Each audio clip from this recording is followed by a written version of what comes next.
Hello. Okay. Terminator Zero, an anime series on Netflix written and developed by Mattson Tomlin. For those of you that are new to the channel or just don't know, I'm a massive fan of the Terminator franchise. I grew up watching these movies, the first and second being my favourite, and it's been downhill since Terminator 2. No shit. I've kind of appreciated or liked some of the sequels since, but nothing has ever reached the heights of Terminator 2. And just for the record, I absolutely despise Terminator Genesis. And the only thing that we have had close when it comes to Terminator stories since T2 is the game Terminator Resistance. Now, I have got a review up for that game on my channel. I do try to do game reviews as well. But Terminator Resistance was a pleasant surprise. Like, it was the first time since watching Terminator 2 where I feel like I'm actually within the world of Terminator, the world that James Cameron had created, and it had a very compelling and interesting story. We have now got Terminator Zero, and is it going to be another Terminator Resistance experience for me and transport me back into the world that James Cameron created and sort of feel authentic to the Terminator franchise? Okay, so the premise of the series is it's set in 1997 Tokyo, and Malcolm Lee is developing Kokoro, an AI system intended to compete with Skynet. The day before Judgment Day, Lee finds himself and his 3 children pursued by an unknown robot assassin and a mysterious soldier from the year 2022 that has been sent to protect him. So, Terminator Zero takes the Terminator story into a direction where I feel like we should have always have gone into since Terminator 2. Because since Terminator 2, we've just had pale imitations of what we've already had. And, you know, the sequels, Terminator 3, Salvation, Genesis, Dark Fate, they've all missed the point to what made those first 2 movies great and what they were really about. And this is where Terminator Zero for me truly succeeds. This is where Terminator Zero works for me. It feels more of a natural continuation of the Terminator franchise instead of recycling the same story that we've already had. And it also makes the world feel bigger and as a result more believable. The stakes are more intense because we are experiencing these events like Judgment Day through the eyes of different characters, through a different culture. And this is why the sequels failed for me, because they just sort of recycle the same idea without sort of really exploring the bigger picture and sort of kind of really missed the point of what made those first 2 movies special. To just touch on Dark Fate for a moment, I like the movie, but it's a blatant, obvious attempt to try and kind of recapture the heart and magic of Terminator 2. You know, where you've got the Protector sacrificing himself at the end and that. But it's so blatantly obvious that that's what they're trying to do. It just ultimately didn't really work. And this is why Terminator Zero, for me personally, just really works. Because not only do they successfully capture the tone and atmosphere of those first 2 movies, but the story feels naturally different. It feels like a natural continuation. They're not trying to be Terminator 1 or Terminator 2. Just like the video game Terminator Resistance, we're seeing the story unfold through a different perspective. And this is why the story of Terminator Zero really worked for me. Like, I was smiling throughout this entire series because I just couldn't believe what it was achieving with the story in terms of the visuals, the atmosphere, the tone. You know, we're not relying on the same formula, the same recycled story and ideas. We've got fresh ideas, different perspectives, and characters that are so well written that I just found myself emotionally caring for them. It's been a long time since we've had a Terminator story that have achieved this for me personally. And it's through this medium, being anime, where they do a beautiful job at recapturing the tone and the atmosphere and just the feel of those original two movies. It's all done through the colour palette, the direction, as well as the writing, the fantastic score. Everything feels like it exists naturally within the Terminator franchise that James Cameron originally created. And there are like callbacks or nods to those movies, but it's not heavy-handed. And when I say natural, I'm not just referring to the story, I'm referring to the technical aspect of how this series was crafted. And especially when it comes to sort of the callbacks and the nods, and even the score, which I thought was absolutely amazing, because it kind of really intensified the horror of what is happening and what these characters are going through. But it's not a imitation, it's not like a blatant copy and paste of what's come before. It also remains its own thing. In many ways, when it comes to the dialogue, the callbacks, the nods, and the score, you know, from those original movies, they feel more like echoes of what we've heard before. Like, it's very familiar, but it's also different. One of the aspects that I found myself really sort of admiring about this show was it was being its own thing, and it wasn't relying too heavily on what's come before. And that was in many different aspects of how this show was crafted. You know, like, I absolutely hate recycled classic lines from previous movies. Like, Alien Romulus is a good example of that recently, where you've got that classic line, "Get away from her, you bitch!" I fucking hated it. And this is where Terminator Zero, when it comes to the writing, again, this is where it truly succeeds, because they honour what's come before, but they do it in a way that's clever and smart. They don't take away from the personality of these new characters that they've created by having them recycle the same old line that we've heard over and over again, like, "I'll be back," or "Come with me if you want to live." Those are lines that are said by characters that we'd grown to love and admire from previous stories. Why would you repeat them? Why?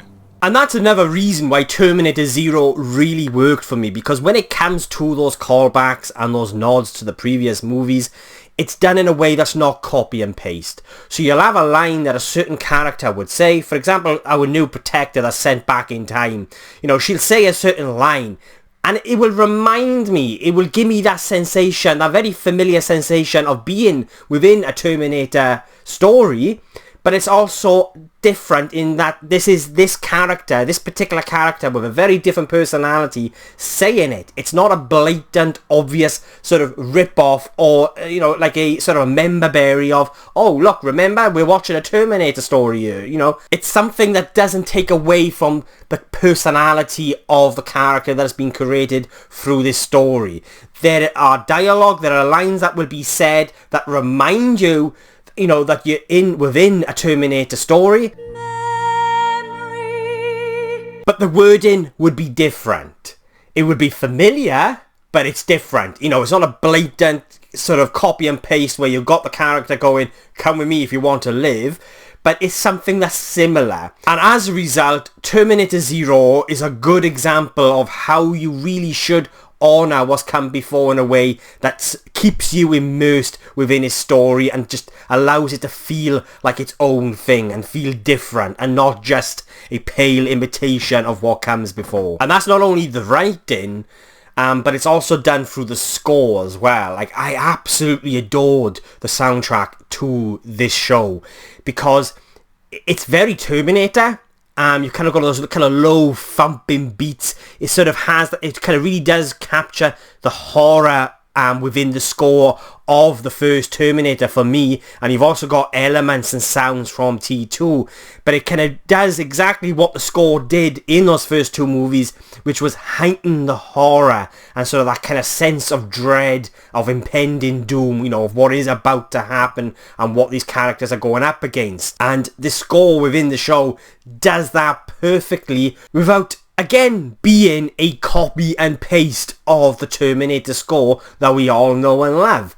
Like, it's there, but it's also being its own thing, its own entity, which kind of really works well into the direction of this story, with it being based within a different culture, with different characters. And yeah, and when it comes to the storytelling, everything felt like it had been carefully thought out, carefully planned out, to the introduction to these characters and the part they play in the bigger picture. And as a result, the entire story has this kind of emotion buried within it. And there were a couple of moments that, do you know what, emotionally affected me. Perhaps not to the level that T2 did, but again, this is being its own thing, and it's got a sort of a slightly different story with these different characters and different perspectives, but it still had that emotion there, it still had a heart there, and like the Terminator game Resistance, it impacted me in a way where I could get behind these characters' journeys emotionally, because we've got situations and actions that actually feel earned, and we have care taken with the story. It's the details within the story and what these characters are exploring and going through themselves emotionally that kind of really sort of swallowed me up. And yeah, like I said, there are moments which took me by surprise because I wasn't kind of expecting it, like the game Terminator Resistance, where yeah, I was emotionally affected by these characters' journeys within this story. You know, there's emotion embedded within the story, within these characters' journeys that, again, I'm going to use that word, feels natural. It's not an imitation or copy and paste of what we've had before, like I think the most blatant attempt at it was with Terminator Dark Fate, but yeah, it just feels natural. So yeah, as you've probably guessed by now, if you've even made it this far into the video to sort of watch me ramble on about this show that I clearly really like. I mean, I love this show. Yeah, I'm hoping for a season 2. And quite frankly, I don't care if we don't even get another live action movie, as long as we get another season of this show. Because the showrunner, Mattson, Tomlin, and the directors, the writers, the artists, they all get what makes a really effective Terminator story, and I would just love to see a second season from this team, because this is exactly what I wanted when it came to the continuation of the Terminator franchise, the Terminator story. You know, yes, I love the characters of Sarah Connor and John Connor, but that story for me was beautifully wrapped up with T2.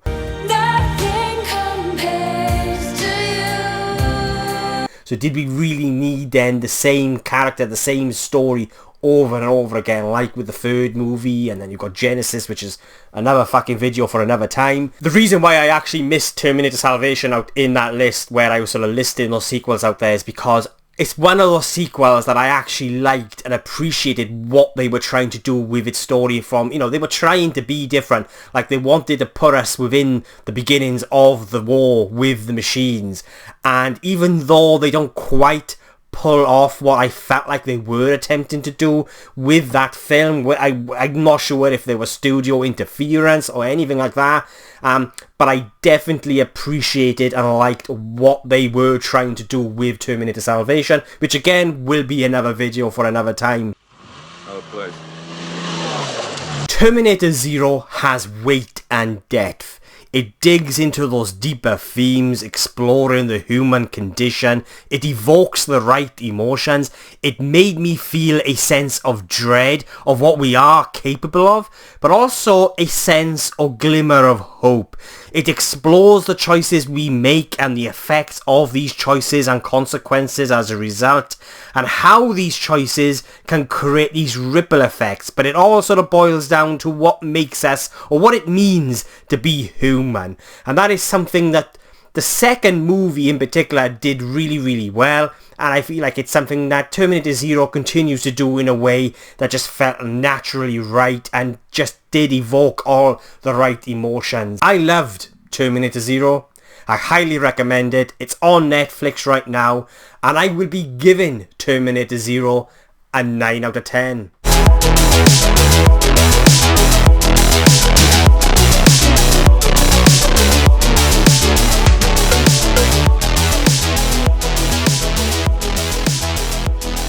So yeah, They are my thoughts on Terminator Zero, but what did you guys think? Do you love it? Do you hate it? Do you agree or disagree with anything I've said? Then let me know in the comments below and let's get a discussion going. And if you've made it this far into the video, then thank you so much. I really do appreciate it. And if you want to watch future TV and movie reviews from just some random Welsh geek rambling on, then please hit the subscribe button. It would mean an awful lot to me. My next review will be for this week's cinema release, which is Speak No Evil. I'm really looking forward to checking it out. I think James McAvoy does a really good job at bringing these kind of characters to life. I loved what he did in Split and Glass. I'm hoping to hit 500 subscribers by the end of the year. A big thank you to all those that have subscribed over the last couple of weeks, months and years. It means an awful lot. It will always surprise me in how many people or how many of you want to follow just some random Welsh geek rambling on about film, TV and just everything geeky, but it really does mean an awful lot. So yeah, thank you again for watching. I really do appreciate it, and I'll be catching you guys soon. Or why not end this video on a blatant, heavy-handed callback? I'll be back.